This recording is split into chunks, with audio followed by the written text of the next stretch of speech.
Bismillahirrahmanirrahim. Bismillahirrahmanirrahim. Assalamualaikum warahmatullahi wabarakatuh. Alhamdulillah wassalatu wassalamu ala Rasulillah wa ala alihi wa sahbihi wa man walah wa ba'd. Teman-teman sekalian, di pertemuan yang lalu kita telah mempelajari tentang roadmap kehidupan manusia, peta jalan, peta hidup.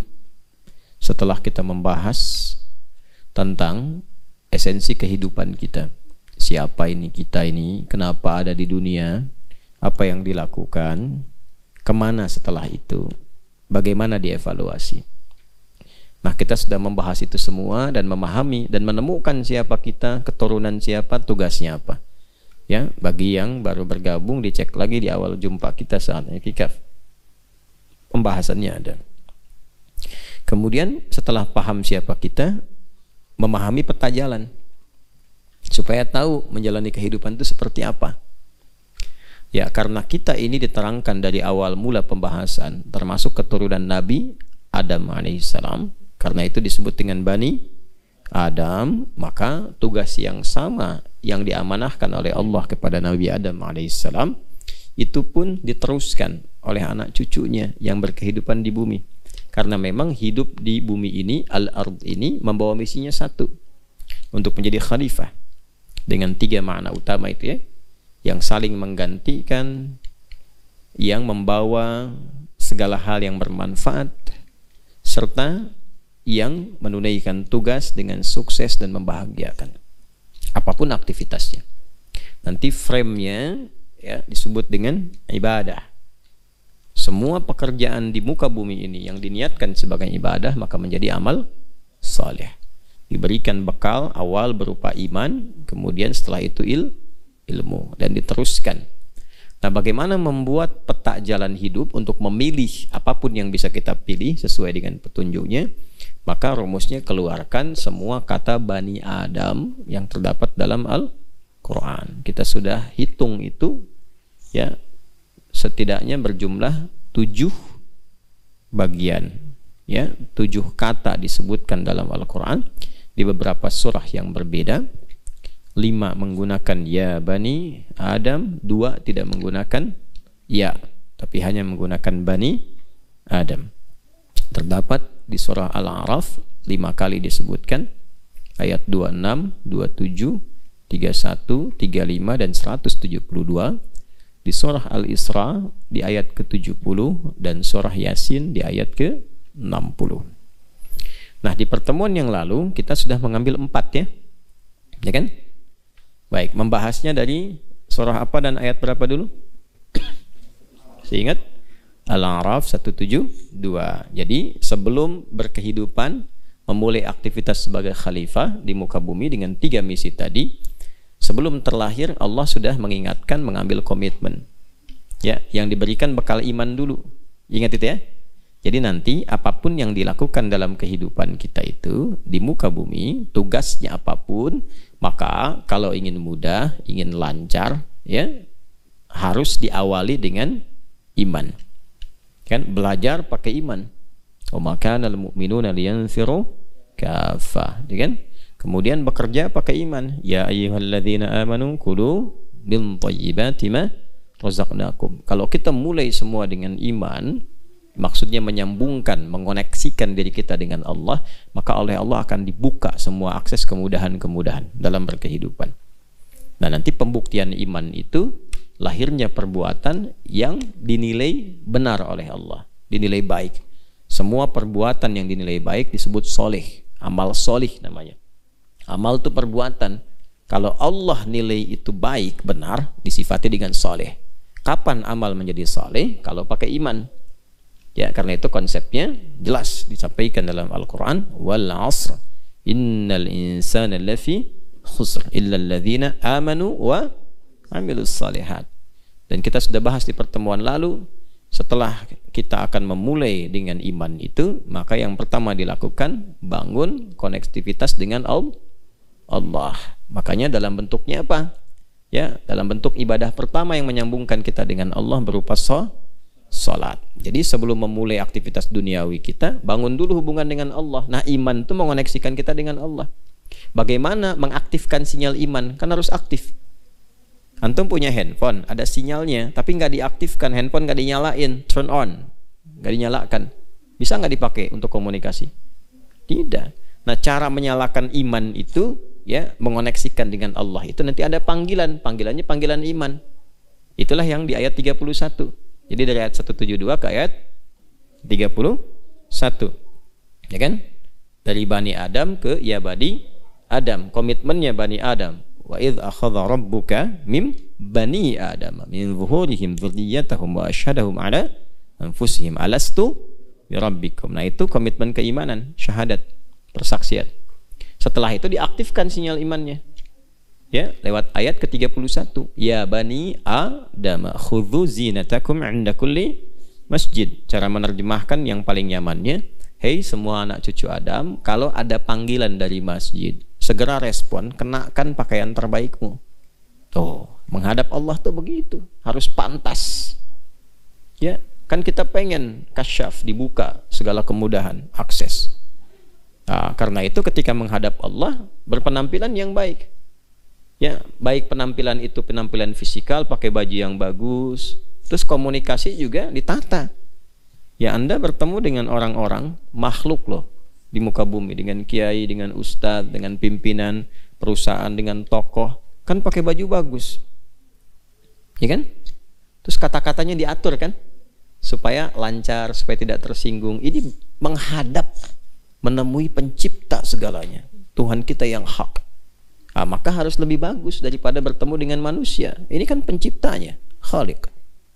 Nah, itu kalau pengen dibuka oleh Allah harus begitu. Makanya ulama-ulama kita itu kalau mau menyembah Allah itu Masya Allah.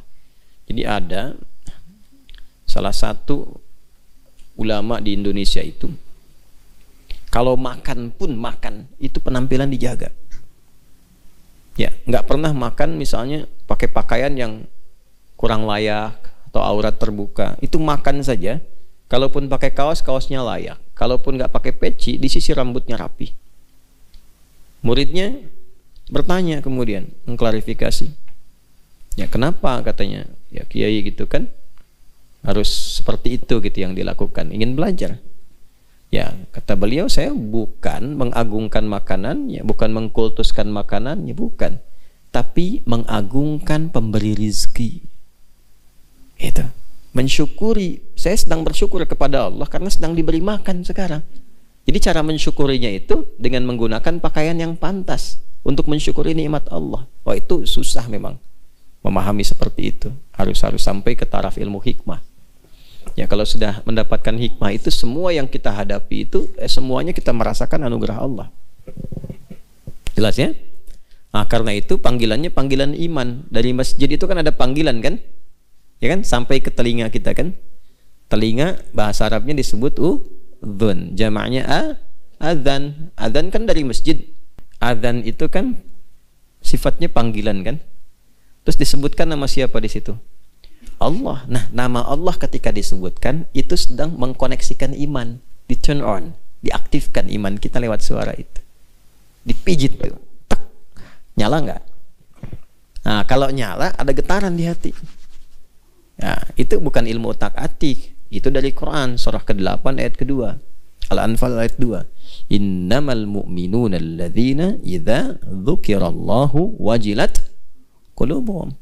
Insan beriman itu kalau sudah ada imannya, ya, diceknya gampang, diaktifkannya gampang. Jika disebutkan nama Allah, ada konfirmasi getaran dalam hatinya. Wajilat qulubuhum, ada getaran di hatinya, di kolbunya. Kan iman tempatnya di kolbu. Karena itu kalau sudah punya iman, dengar adzan beda responnya. Allahu Akbar, nyala. Nah, ya kan? Nyala imannya. Ya Allah, sudah adzan. Nanti semakin kuat, belum dipanggil sudah nyala, sudah siap-siap. Tapi kalau belum punya iman, nggak akan pengaruh suara adzan tuh. Ini suara apa sih gitu? Hah? Karena belum ada koneksinya. Nah, nanti tergantung ini sekuat apa itu iman yang sudah diaktifkan itu. Beda-beda. Antum kan kalau nyalain handphone, ya kan, sinyalnya bisa beda-beda kan? Hah? Ada yang sinyalnya kuat, ada yang sinyalnya biasa-biasa, ada yang sinyalnya lemah. Kalau sinyal lemah, komunikasinya lancar nggak? Nggak kan, naik turun kan? Ya kan? Sinyalnya kuat, cepat kan, jelas komunikasinya, tenang. Nah itu begitu. Orang-orang yang imannya itu kuat, nah ini, ya dipanggil itu bukan sekedar datang, tapi dia mempersiapkan dengan penampilan yang layak. Gitu. Kenapa? Hah? Kenapa? Karena alladzina yadhunnuna annahum mulaqu rabbihim. Gitu. Quran surah ke-2 Al-Baqarah ayat 46. Karena mereka merasa akan menghadap Rabbnya. Karena merasa menghadap Rabbnya yang paling agung itu, maka diperbaiki penampilan, dibagusin. Nah, itu membuka akses. Ya. Gini. Kalian datang ke orang tua dengan penampilan yang bagus, harum gitu. Orang tua senang nggak? Kata-kata sopan, senang nggak? Senang. Dipeluk, dicium, didoain walaupun belum diminta. Kadang-kadang dikasih uang saku. Gitu ya. Allah itu punya sifat Rahman dan Rahim. Kita datang dengan menghamba, tapi memuliakan diri kita dengan penampilan terbaik untuk mengagungkan Allah. Allah senang. Gitu ya. Nah, kalau Allah senang, semua dibuka. Makanya cara kita meningkatkan semua nilai-nilai aplikasi iman itu kan ujungnya disebut takwa. Kalau sudah takwa, kan diakumulasikan, takwa itu kan bentuknya itu refleksi dari iman. Pancaran iman itu takwa. Ya, bentuknya kan amal soleh kumpulannya. Salat, infak, puasa, zakat itu dari iman semua. Alladzina yu'minuna bil ghaibi wa yuqimunas shalah wa mimma razaqnahum yunfiqun. Ya ayyuhalladzina amanu kutiba alaikumus syiyam. Kalau dikumpulkan semuanya jadi takwa nanti. Ya, makanya takwa itu kan selalu melekat ya dengan amal soleh kan. Puasa ujungnya takwa la'allakum tattaqun. Yang tadi itu yang kita sholat, kita infak, dibukanya dengan takwa, hudal lil muttaqin. Kalau sudah takwa, akses dibuka. Iman ketemu takwa, dibuka langit dan bumi. Apapun yang mau kita dapatkan, Allah buka. Itu yang surat Al-A'raf itu, ayat 96. Walau anna ahlal qura amanu wattaqaw la fatahna 'alaihim barakatim minas samai wal, dibuka pintu langit bumi. Jadi beraktivitas di bumi dibuka, akses ke langit cepat. Ya, itu gambaran kalau kita berdoa itu cepat dikabulkan, itu kan? Kalau kita beraktivitas dimudahkan, dibuka. Mau ilmu pakai takwa, percepatan. Quran surah kedua akhir ayat 282, wattaqullaha wa yu'allimukumullah. Punya masalah cepat diselesaikan. Ya. Wa may yattaqillaha yaj'al lahu makhraja. Makhraja kan? Wa yarzuqhu min haitsu la yahtasib. Ingin bahagia, takwa. Wattaqullaha la'allakum tuflihun. Tuh. Itu aksesnya. Nah, untuk mempraktekkan itu semua amal soleh, setelah kita pengen meningkatkan iman, pengen punya akses takwa, kan mesti ada contoh kan yang mengajarkan. Maka masuklah kepada ayat yang ketiga. Kemarin kita bahas kan? Apa ayat selanjutnya? Ayat 35 tentang Rasul kan? Ya bani Adam imma yatiyannakum rusul. Makanya kalau pengen sholat, lihat Rasul contohkan. Ya kan? Jelas ya?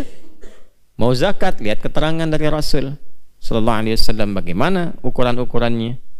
Mau haji, mau puasa, pasti ada ketentuan. Nah, indahnya dalam Islam tidak ada satu pun aktivitas kecuali Rasul memberikan petunjuk, mengajarkan, bahkan menyontohkan. Gitu. Itulah di Islam itu lengkap semua, koneksinya tersambung semua. Makanya nggak mungkin ini buatan manusia, sekali lagi. Ya, ini pasti Allah yang berikan, yang punya segalanya. Nah, kemudian setelah kita siap, bikin petanya itu, mau ngerjain apa, yang kemarin kan ini, terakhir ya, yang kita bahas itu, dari mulai ibadah sampai ke muamalah. Setelah itu apa? Setelah itu, mesti waspada, pelajari tantangannya. Nah, kalau mau ke sini kan lihat jalan, ya kan? Nah, kan ketahuan kan? Kalau lihat map itu ada merah kan, terus ada laporan kan, ya kan? Kalau nggak tahu di jalannya itu ada lubangnya, ya kan? Macetnya parah gitu, terjebak kan di situ. Kalau nggak tahu licin bisa terperosok, apalagi jalannya malam, ya kan? Maka apa yang harus dilakukan? Mesti tahu selain penunaiannya, kan juga tahu medannya. Selain tahu bagusnya, tahu juga tantangan-tantangannya. Ya, maka di Islam tuh mengajarkan seperti itu. Makanya kalau mau kemanapun dipelajari dengan baik. Mau bekerja juga begitu. Mau bisnis pelajari resikonya apa, tantangannya apa. Belajar juga begitu, harus tahu ke kampus mana ada apa aja, kira-kira tantangan yang dihadapi akan apa saja. Itu mau belajar mata pelajaran apapun, lihat tantangannya apa, itu lengkap di Islam itu. Mau berumah tangga juga dijelaskan, ini masalah yang mungkin lahir. Enaknya di Islam itu kita belum alami, sudah diberikan petunjuknya. Coba di rumah tangga begitu akan menikah, jangan nanti kalian pas menikah baru belajar, sebelum nikah belajar. Sudah ada ayat-ayatnya. Tugas laki-laki apa? Ar-rijalu qawwamuna 'alan nisa bima faddalallahu ba'dahum 'ala ba'dhin wa bima anfaqu min amwalihim. Setelah itu tugas perempuan, fas-salihatu qanitatun hafizatun lil ghaibi bima hafizallah. Setelah itu diungkap, ini kemungkinan ada masalah-masalah yang terjadi di rumah tangga. Ini loh diantara masalahnya. Teruskan.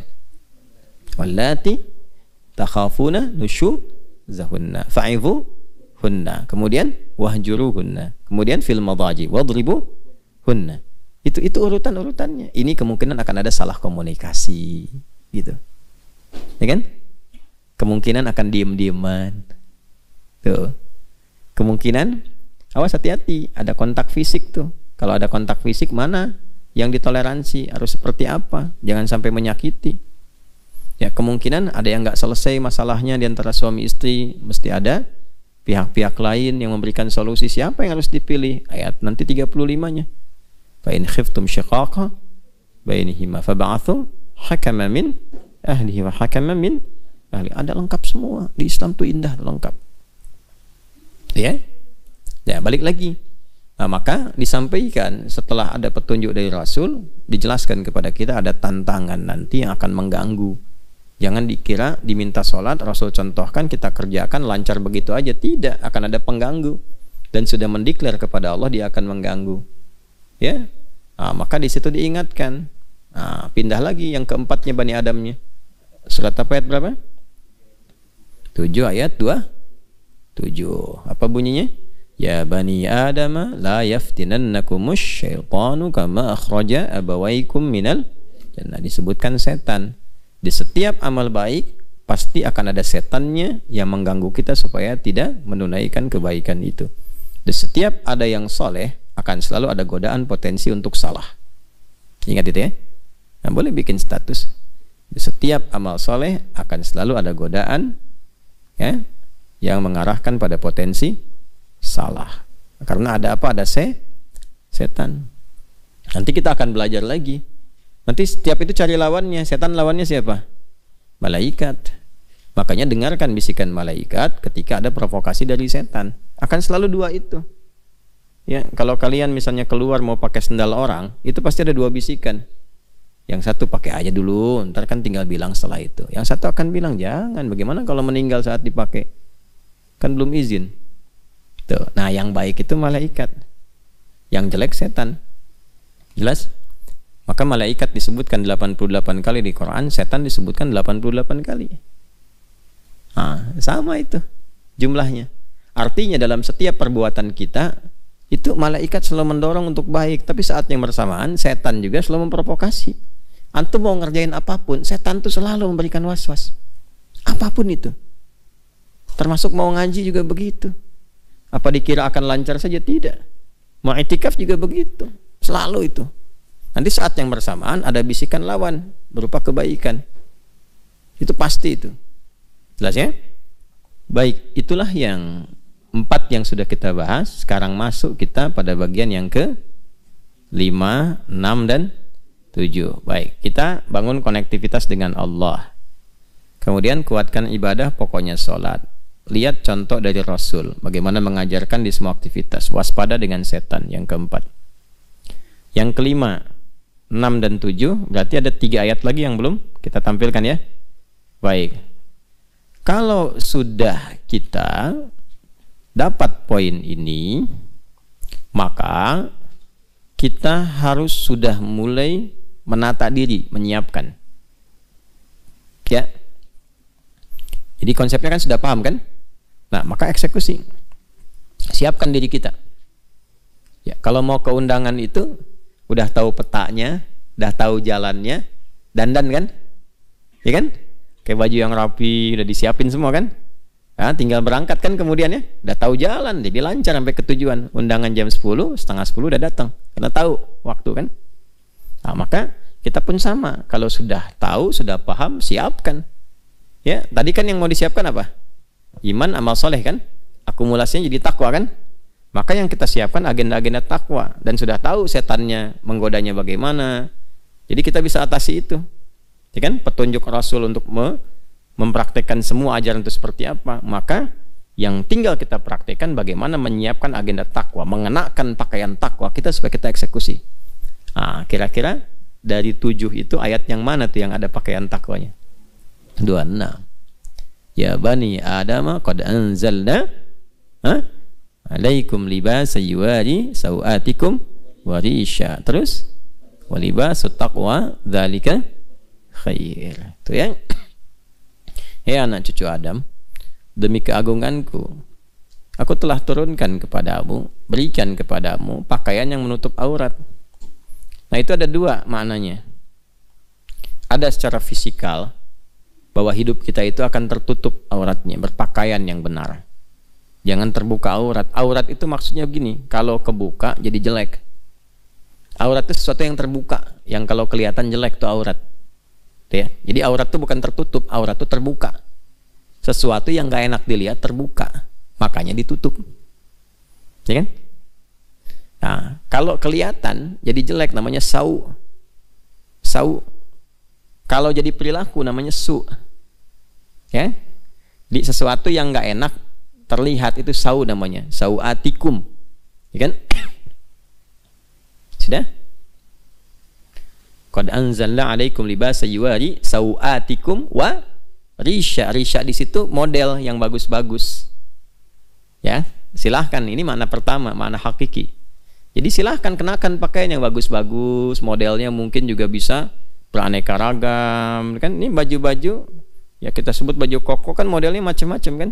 Silahkan, jadi fashionable orang muslim itu. Quran itu menuntun kita untuk menyesuaikan berpenampilan yang bagus. Silahkan, senyamannya. Ya, mungkin beraneka ragam budaya bisa macam-macam pakaiannya. Di Indonesia saja kan Masya Allah, Jawa dengan Sumatera dengan Kalimantan punya khasnya kan. Nah, tapi pakaian khas itu jangan sampai sebagus-bagusnya tapi aurat kebuka. Ya, aurat-aurat pokok yang nggak enak dilihat, yang lihatnya aja nggak enak gitu kan. Ya, oh tapi kan itu biasa aja, berarti kebanyakan lihat yang nggak bagus.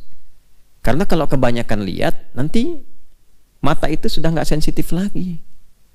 Gitu. Kalau orang lihat gambar-gambar yang buruk, kebanyakan lihat nggak sensitif lagi, malah terus dianggap biasa nantinya. Ya, ada orang nonton video porno atau lihat misalnya pornografi, gambar-gambar nggak elok. Awal-awal itu pasti ada penolakan. Karena sau ketika dipraktekkan su, tapi kalau keseringan dianggap biasa. Maka orang-orang yang menganggap normal aurat itu kebanyakan lihat yang salah. Makanya matanya nggak peka dengan yang benar. Ya kan? Itu pakaian terhormat kok. Iya, di kalangan Anda yang biasa ngelihat yang salah. Gitu kan? Paham ya?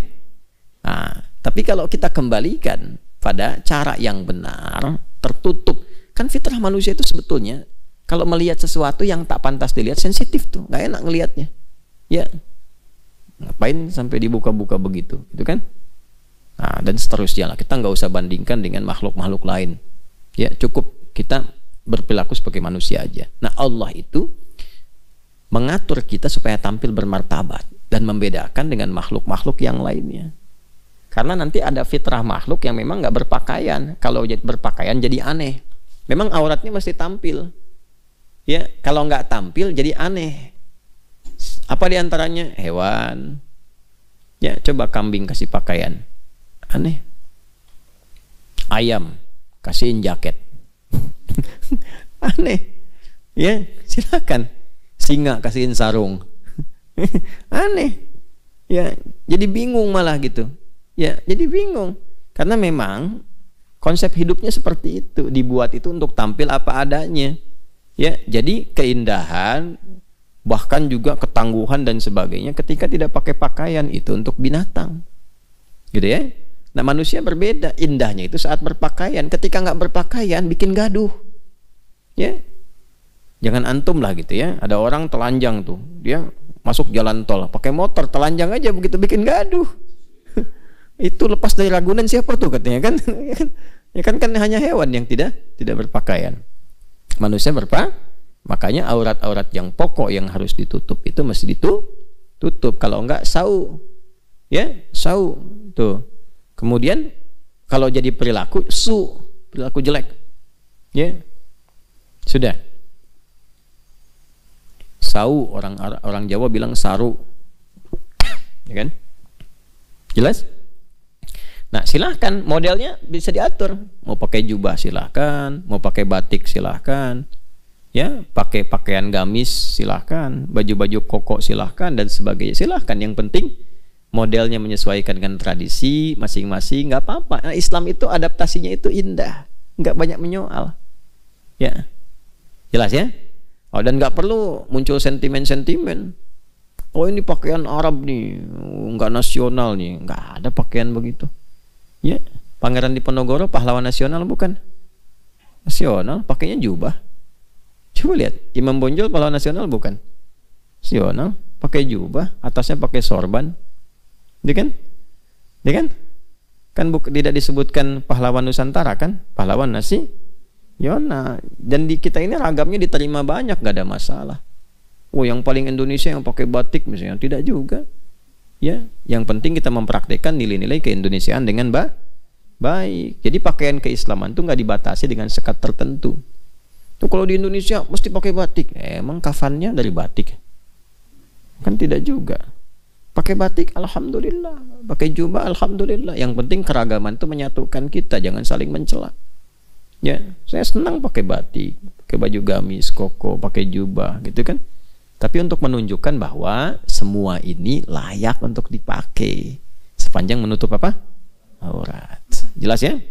Nah, cuma pakaian apapun sebagus-bagusnya intinya ada pada takwanya. Walibasut taqwa dzalika khair.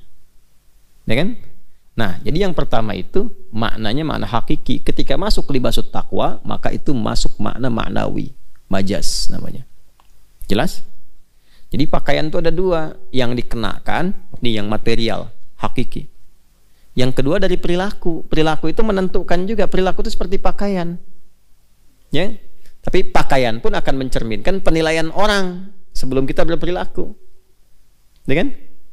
Coba antum nih sebetulnya ahli Quran dan sebagainya, tapi pakaiannya dilusuhin, pakaian lusuh, terus tambal-tambalan, compang-camping, terus dikasih cemong-cemongan misalnya. Masuk ke mall. Kan? Jangankan ke mall lah, ke masjid aja. Masjidnya nggak usah yang di sini, ke Istiqlal sana. Kira-kira cara pandang pengurus Istiqlal bagaimana? Akan berbeda karena yang dilihat pertama kan penampilan. Nggak bisa antum misalnya don't judge people by its cover. Nggak bisa. Orang mau kelihatan begitu bukan cover namanya, kan? Nggak bisa. Ya itu tuh kalau sewajarnya, ya.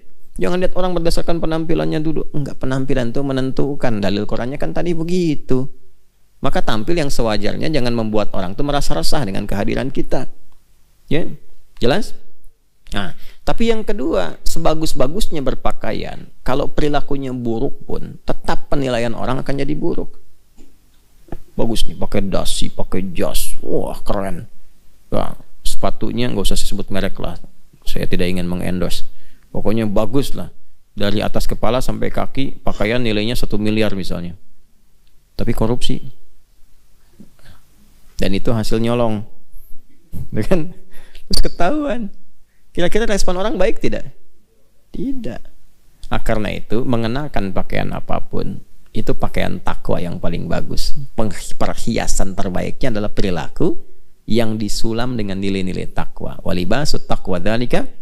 Ya. Tahu dari mana makna takwa di situ? Itu adalah makna sikap perilaku yang dibawa dalam pergaulan. Nanti ditafsir di Quran surah 49 ayat 13. Ya ayyuhan nasu inna khalaqnakum min dzakarin wa untha wa ja'alnakum syu'uban wa qabaila li ta'arafu. Teruskan, inna akramakum 'indallahi atqakum. Silahkan bergaul. Mungkin beda daerah. Ini kan yang ada di sini, ya, Santi-Santi, PKU ini kan nggak dari daerah yang sama semua. Lombok, ya kan? Ada yang dari Medan, Medannya juga beda-beda. Ya, kan daftarnya Medan aja. Padahal belum tentu kan, mungkin dari Medan masih 100 kilo. Itu kan? Masih sekian jauh. Ya, ada yang dari Madura, bilangnya Madura kan, padahal mungkin Sumenep gitu, ya kan? Nah, nyebrang pulau lagi kan, ya nggak ada masalah, bagus itu. Ya, ada yang dari Depok, Bekasi, ada yang dari Aceh, dari macam-macam, mana-mana. Nah, itu syu'ub namanya. Dari Jawa sukunya mungkin bisa beda-beda, dari Sumatera bisa beda-beda, marganya kan lain-lain. Ada Nasution, ada Hasibuan, ada Lubis, itu kan? Dan seterusnya. Nah, jangan sampai menjadi sekat bagi kita untuk bergaul. Silahkan saling mengenal, lita'aruf, ya, bukan litakhasum. Untuk saling berkenalan, bukan saling bermusuhan. Islam itu menyatukan. Makanya kalau Anda belajar ikut ta'lim dimanapun, materinya menyatukan. Jangan sudah belajar kok setelah itu jadi pandai misalnya untuk mencela orang lain, jadi bertentangan dengan isi Quran. Makanya saya suka bingung, ini belajar Qurannya yang mana ya gitu. Ya kan? Kan dakwah itu dengan hikmah kan? Ud'u ila sabili rabbika bil hikmah. Gitu. Bukan bil fitnah. Gitu kan? Jadi bukan dengan melahirkan pertentangan. Walaupun alasan-alasan itu jelas, teorinya misalnya ini salah, tapi sesalah-salahnya pun ada cara menyampaikan supaya tidak menimbulkan masalah. Yang salah itu kan bukan yang salah itu kan diperbaiki, bukan dihujat. Firaun salah kan? Allah utus Musa dan Harun memperbaiki kan, bukan untuk menghujat kan? Itu aja gampangnya begitu, ya kan? Idhaba ila fir'auna innahu tagha faqula lahu qawlan layyina. Tuh, katakan dengan lembut, la'allahu yatadzakkaru au yakhsha. Surat apa? Thaha ayat berapa? 43 sampai 44. Gitu. Nah, itu caranya. Jadi kalau kita paham dengan itu semua, bergaul itu enak. Cukup setan aja yang jadi musuh, itu aja udah repot kita. Setan, tuh, musuh kamu. Ya, gitu, setan satu aja udah repotnya.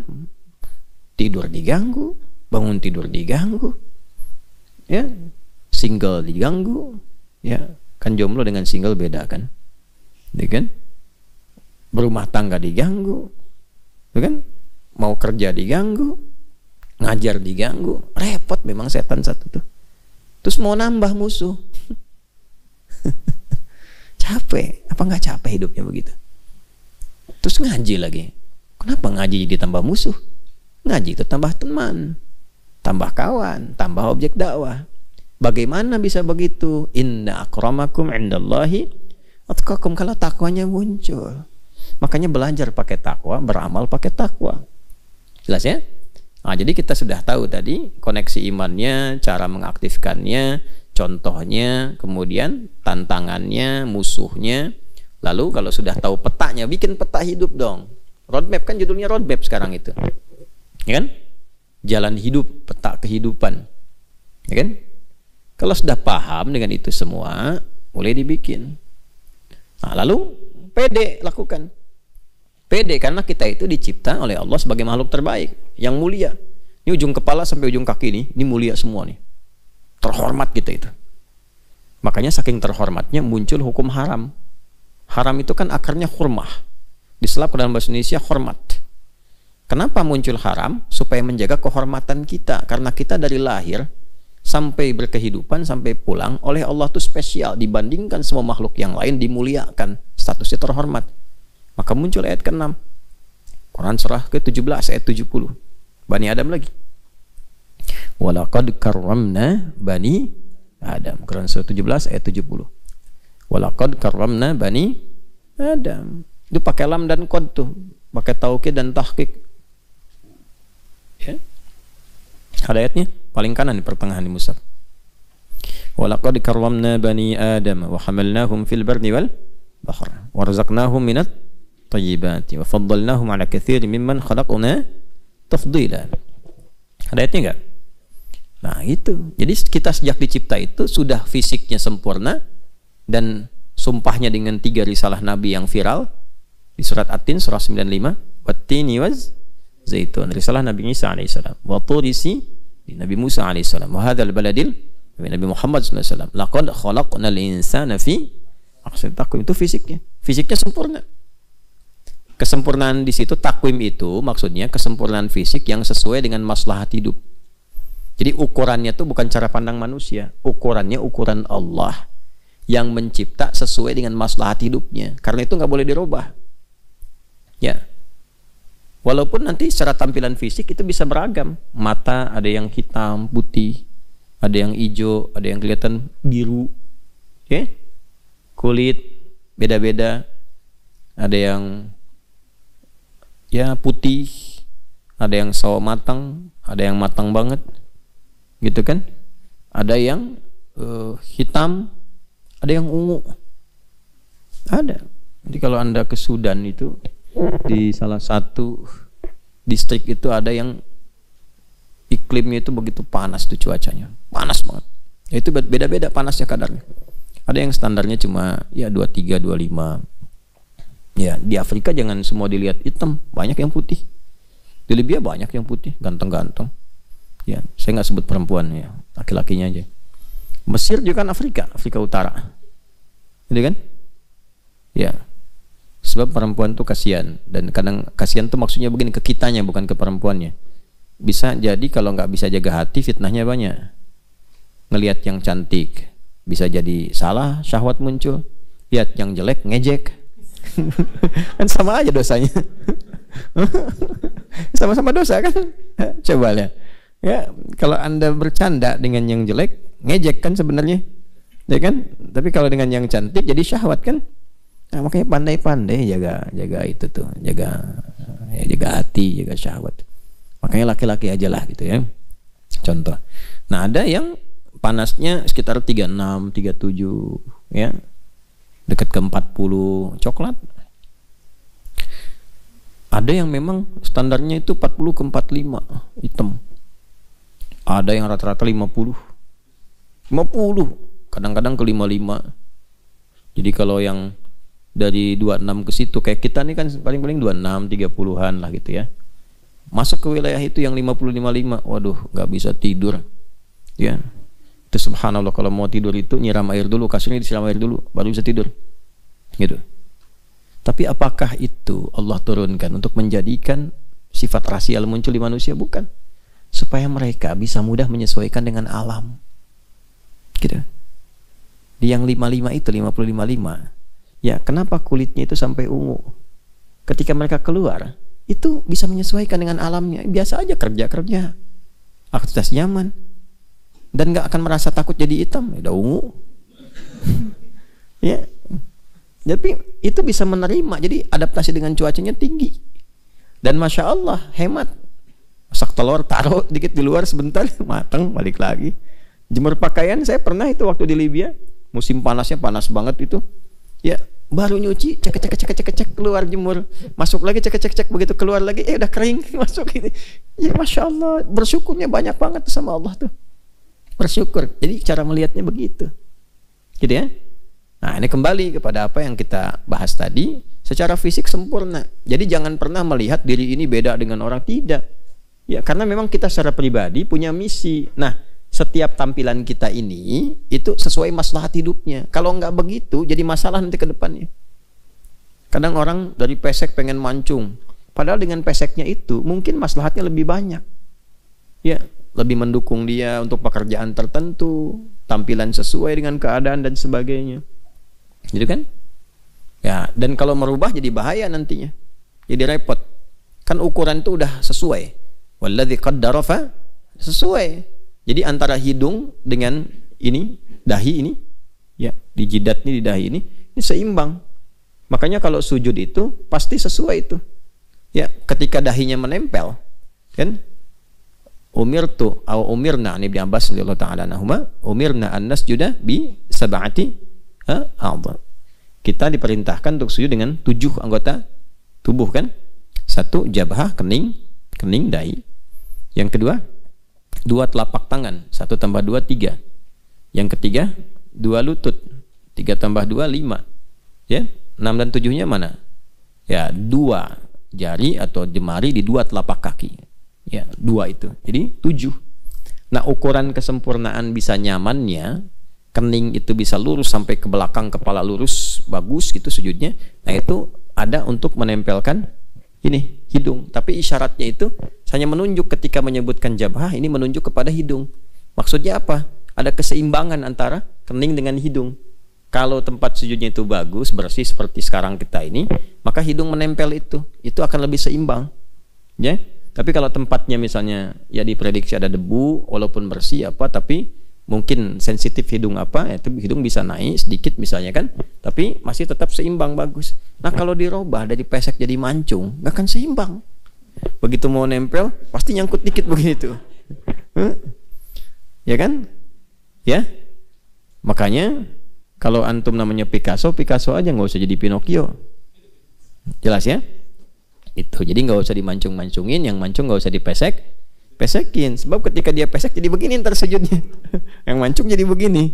Ya, paham ya? Ya, sesuaikan aja apa adanya sesuai dengan fitrah yang Allah telah berikan. Karena setan diantara godaannya begitu, provokasi tuh. Model berkembang bro, ini bro tuh masuk. Oh, nggak bagus kalau nggak dirubah. Robah dulu aja dikit, tuh kan? Ya minimal tampilin dulu. Mula-mula tuh cuma nempel-nempel, besok-besok diganti. Sampai ganti ya gender. Sampai ganti gender, sampai ke kelamin. Itu ada ayatnya di Quran. An-Nisa tuh. Ya, di ayat 118 atau 19 itu kan. La'anahullah, itu kan? Kemudian apa? La'anahullah, terus ala la'attakhidanna min ibadika nasiban mafruḍa. Teruskan, wala udillan lahum wala umanniyan lahum, terus wala amurannahum fala yubattikunna adhanal an'am. Teruskan, wala amurannahum wala fala yughayyirunna khalqallah. Tuh, itu harus kenal. Makanya kenal setan, mesti kenal. Kalau nggak kenal, nggak tahu was-was setan apa bukan. Gitu. Wala udillannahum, aku akan sesatkan. Banyak dibikin tersesat. Wala umanniyannahum, aku kasih angan-angan. Banyak menghayal. Ini waktu ngaji juga mungkin berhayal. Diayalin tuh. Tuh tempat-tempat setan tuh yang kotor-kotor, toilet. Makanya toilet itu puncak khayalan. Jangan lama-lama kalau masuk toilet. Kok belum keluar? Sebentar, inspirasi lagi datang. Inspirasi, imajinasi, inspirasi apa nggak ada tuh. Jangan lama-lama, toilet cepat keluar. Udah pasti tuh. Udah pasti, kalau nggak percaya silahkan. Begitu masuk toilet, pub misalnya kan, buang air besar atau apa, itu otomatis tuh setannya masuk, goda. Jelas ya? Nah kemudian yang selanjutnya apa? Ya, yang selanjutnya itu akan didorong juga untuk dekat dengan hewan, tapi hewan-hewan itu nanti ya mungkin ada yang diberi tampilan aneh-aneh, ada yang dirubah, ada yang dilukai, ada yang macam-macam. Ujung-ujungnya merubah diri, ya, merubah tampilan diri. Tampilan diri itu bukan pada yang dibenarkan, tapi pada yang dilarang. Mulai nempel-nempel dulu, pakai tato misalnya kan, ya tato naga, pengen kelihatan serem. Begitu tua jadi cacing, kan keriput terus mengecil, tuh kan, yang menutup apa namanya tempat wudhu, macam-macam lah, ya habisin. Setelah itu robah-robah diri, ya ganti, sampai kan terlihat sekarang fenomenanya kan, laki-laki pengen jadi perempuan, perempuan pengen jadi laki-laki, robah ini itu, dari merubah suara, kena razia malam-malam. Anda siapa? Nia Pak. Yang benar siapa? Nia. Nama lengkap Kurniadi. Oh kan, yang macam-macam. Ya, nggak usah aneh-aneh lah. Ya, baik. Nah, jadi yang kita ingin kembalikan, walaqad karramna bani Adam. Karena fisiknya sudah bagus, maka dimuliakan oleh Allah. Fungsinya jangan salah. Ini mata udah paling bagus. Karena bagus, fungsinya harus mulia. Jangan memandang yang jelek, karena akan jatuh kehormatan. Ya, nggak percaya apa? Orang-orang yang suka melihat gambar-gambar yang nggak bagus, kehormatannya jatuh. Coba kalau ketahuan dipublish, itu tuh suka ngelihat gambar-gambar pornografi itu, jatuh kan kehormatannya. Kan? Makanya mata pakai untuk memandang yang benar. Lagi-lagi nyambung ke Bani Adam pertama, pakai iman kalau mau benar. Turunlah surah Cahaya, surah ke-24 ayat 30. sampai 31 untuk perempuannya. Qul lil mu'minini man dulu yaghuddu min absarihim. Kapan ghadul basar itu? Ketika yang dipandang enggak bagus. Palingkan. Maka orang beriman memandang yang baik saja. Ini lisan. Lisan ini mulia. Kan tadi ayatnya walaqad karramna bani Adam gitu. Udah pakai bani Adam. Kami mulia kan cucu Adam itu. Karena mulia, lisannya istimewa, sempurna. Kesempurnaan itu jangan sampai dikotori, jangan diturunkan martabatnya. Maka berkatalah yang baik-baik. Man kana yu'minu billahi wal yawmil akhir falyakul khaira aw liyasmut. Makanya dilarang mencela. Haram hukumnya bikin hoax, gibah, haram. Haram itu dari kata hurmah. Ketika seseorang bikin hoax itu sedang merendahkan kehormatan. Ketika mencaci turun kehormatannya. Ada ustadz nih, bagus lagi ngajar, tiba-tiba mencaci maki orang. Mencaci maki orang, caci maki ustadz lain. Pasti diantara sekian jamaah itu akan ada yang nggak sepakat. Turun kehormatannya. Apalagi direkam terus viral, kan? Apalagi dipakai mencuri, pakai korupsi dan seterusnya. Lalu ketangkap sama KPK, sama kejaksaan, polisi, diekspos, disampaikan, ketahuan, kasihan. Kasihan tuh keluarganya maksudnya. Yang korupsi bapaknya, anaknya yang dibully. Itu kan? Istrinya yang capek. Tuh, makanya mesti benar-benar kalau punya akun media sosial mesti ditata, kan punya iman. Jangan sampai bikin konten-konten yang gak bagus. Mau kasih masukan boleh, tapi dengan kata-kata yang baik. Begitu kata-katanya kotor, yang repot orang tuanya kan? Hah? Jelas? Baik ya. Nah itu gambarannya. Dimanapun beraktivitas, mau di daratan, mau di lautan.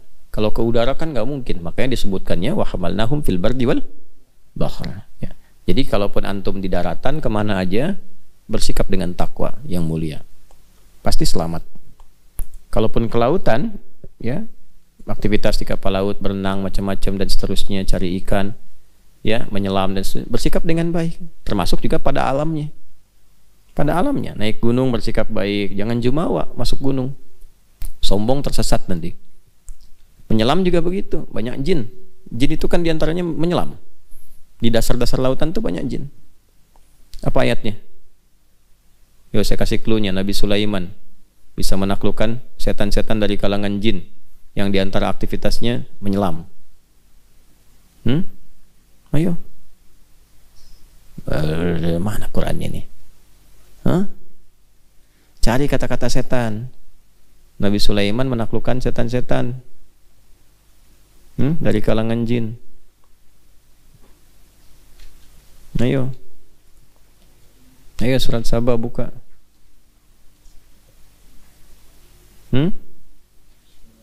Terus? Mar, kencangin Mar suaranya Mar. Tegap Mar. Yo. Oh, surat apa? Soal ayat 37. Nanti nyambung tuh dari surat Saba, terus juga ke surat Sod juga ada ditemukan. Ya, nanti di surat Saba itu tentang jifanin kal jawab dan seterusnya, kemampuan-kemampuan itu menaklukkan awan dan seterusnya. Nanti di surat Sod dirinci lagi. Ya, ada salah satu di antara aktivitas jin-jin itu yang di lautan terdalam. Di antara untuk menyelam. Ruas itu menyelam ke dalam. Lihat di tafsirnya nanti. Ya, di pegunungan juga sama.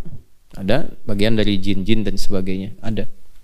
Ya, kalau ngajinya khatam kita nanti insya Allah akan temukan. Cuma bukan pembahasan itu yang sedang kita bahas. Ya, maksudnya apa? Kalaupun beraktivitas di lautan, mencari ikan, sedang diving, menyelam apa, tetap dengan takwa, jangan sombong. Itu ya. Nah, sehingga tampil terhormat dan Allah jaga. Naik gunung juga jangan sombong. Ya, ada adabnya. Demikian seterusnya.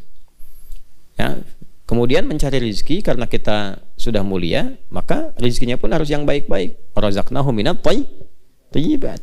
Harus yang baik. Kalau nggak baik, berarti imannya bermasalah. Jelas? Nah, udah 6 aja konsisten tuh. Makanya rukun iman ada berapa? 6. Jangan salah. Kan udah dikasih jalan yang benar, petunjuknya ada, Rasulnya ada, dijelasin, setannya dijelaskan, gangguannya begini. Udah tinggal tampil aja, terus pede. Kita itu makhluk terbaik, pede jalanin. Udah 6. Begitu lewat yang 6 dilewatin, disuruh beriman malah kufur. Disuruh rendah hati malah sombong, disuruh takwa malah membangkang. Itu kan? Kriminal dan sebagainya. Maka pulangnya susah. Oleh karena itu dikecam oleh Allah saat pulang. Muncullah surat Yasin ayat 60 sampai 65-nya itu. Ya, diminta waspada dengan setan malah diikuti. Makanya ketika kembali kepada Allah dibalikin komitmennya. Ya, alam ahad ilaikum ya Bani Adam. Terus Allah ta'budu syaitan. Aku kan udah bilang ke kalian, kan kita udah komitmen.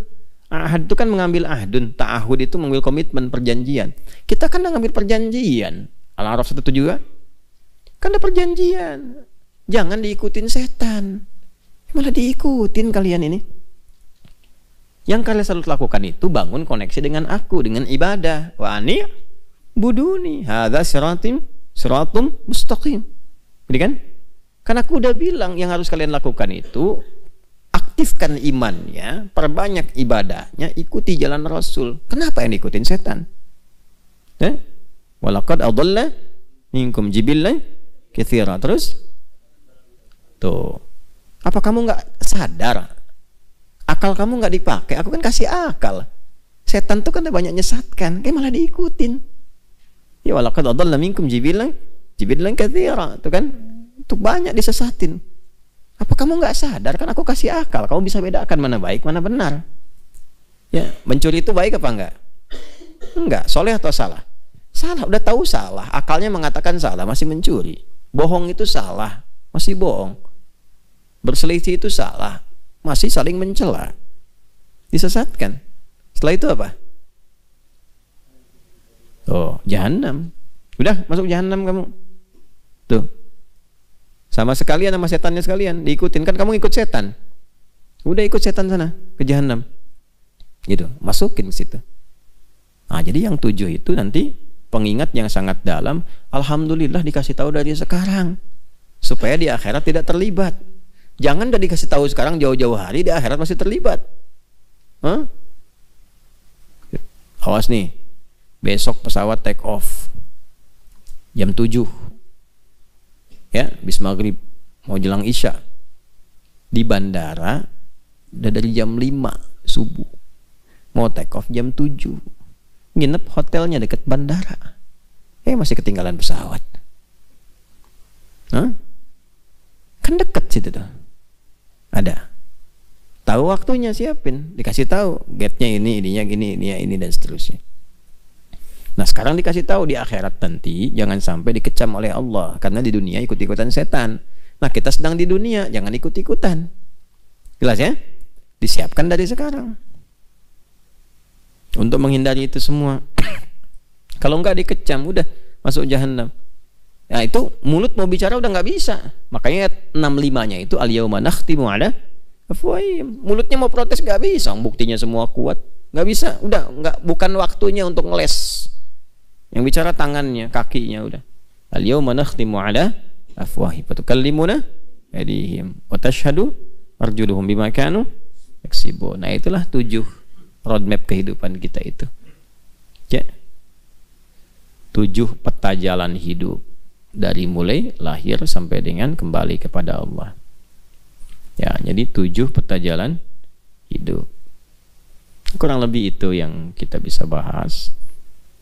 Selesai uraian kita, tinggal kemudian kita turunkan jadi panduan berkehidupan. Apapun yang kita pilih untuk bisa kita teruskan sebelum kembali kepada Allah Subhanahu wa ta'ala. Mohon maaf apabila dalam uraian ada hal-hal yang tidak tepat untuk disampaikan dan tidak sedikit pun dimaksudkan untuk menunjukkan pada sesuatu yang tidak baik, tapi untuk mengingatkan kita semua agar kembali kepada Allah dalam ketakwaan. Allahumma taqabbal minna innaka antas sami'un alim wa tub 'alaina innaka antat tawwabur rahim. Allahumma faqihna fid din wa 'allimna ta'wil. Rabbana atina fid dunya hasanah wa fil akhirati hasanah wa qina adzaban nar. Wa sallallahu ala sayyidina Muhammad wa ala alihi wa sahbihi ajma'in. Wa akhiru da'wana subhanakallahumma wa bihamdika nashhadu an la ilaha illa anta nastaghfiruka wa natubu ilaik. Alhamdulillahi rabbil alamin. Assalamualaikum warahmatullahi wabarakatuh.